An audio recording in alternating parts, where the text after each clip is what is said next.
Ethan grew up in a small town in Ohio, raised by a single mother who worked 2 jobs and still found time to sit beside his bed every night.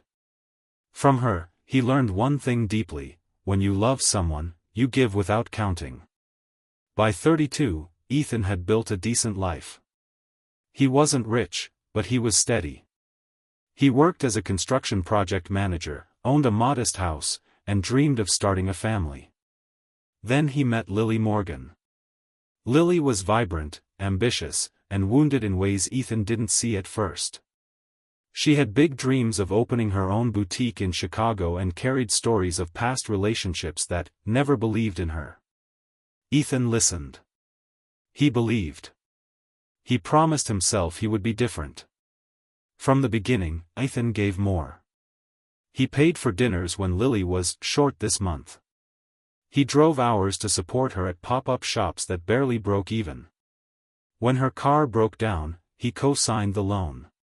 When she said her apartment felt unsafe, he offered her his home.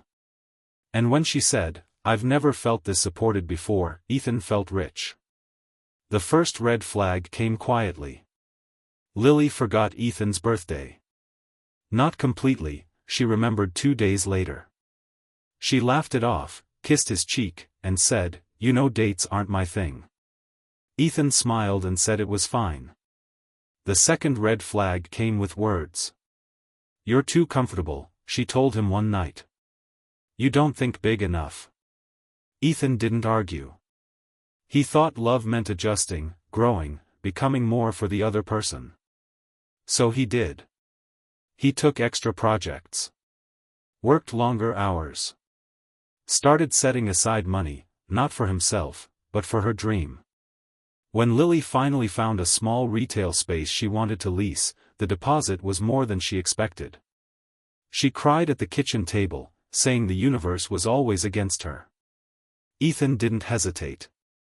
He drained his emergency fund.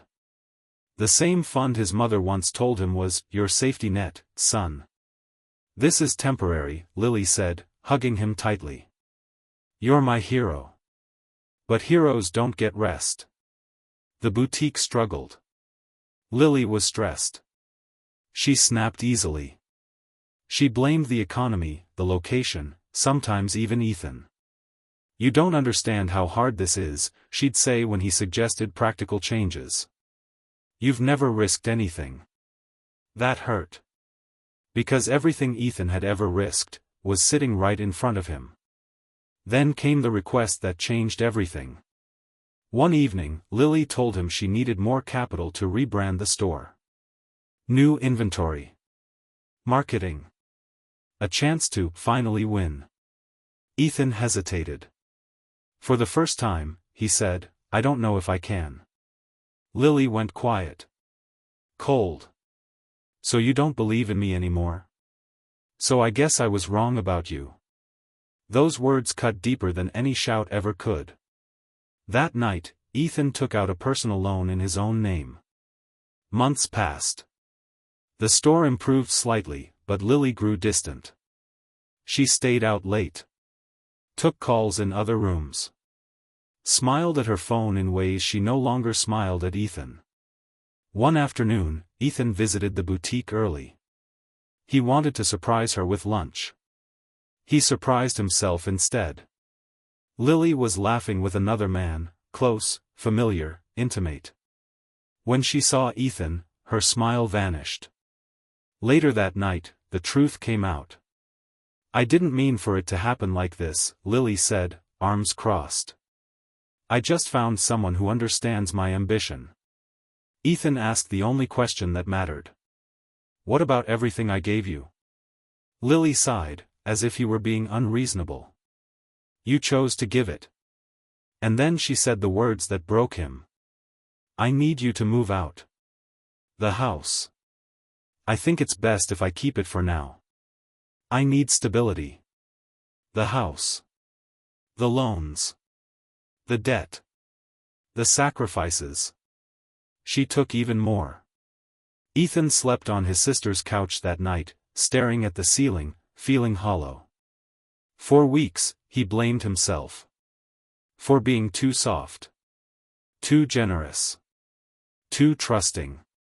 But pain has a way of waking you up. With time, Ethan began rebuilding. Slowly. Honestly. He sought legal advice. He set boundaries for the first time in his life. He faced the debt, one payment at a time. More importantly, he redefined love. Not as endless giving, but as mutual respect.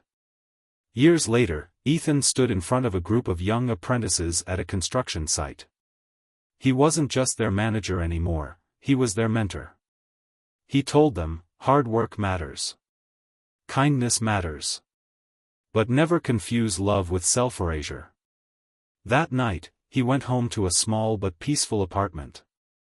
On the wall hung a photo of his mother, smiling proudly. Ethan had lost money. Lost time. Lost someone he thought was forever. But he gained something priceless. His self-worth. If this story moved you, like this video and subscribe to the channel.